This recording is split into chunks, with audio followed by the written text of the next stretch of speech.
We have different egg hunts going out throughout the whole day. And then we have a special egg hunt, which is a golden egg hunt. And there's only 12 golden eggs around the farm. And apparently he really likes the ducklings. There you go, Bubba. Go. We have a hay ride that goes on throughout the whole day. It'll take you around the whole farm. We saw the alpacas, chickens, roosters. You know, they're playing farm football, taking their Easter Bunny photos. Yes, you know, we've got 2 kids under 2 years old, and they seem to have a good time out here with the eggs and the arts and crafts. Pink, blue, and purple.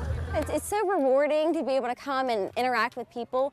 You know, as I just know that, like, as humans, the most rewarding thing is interacting with, like, more than just one person or just your family members. Like, you get to come out and, like, truly, like, make memories. Happy Easter, everybody, and also you should come here because I think they have this every year. Bye-bye.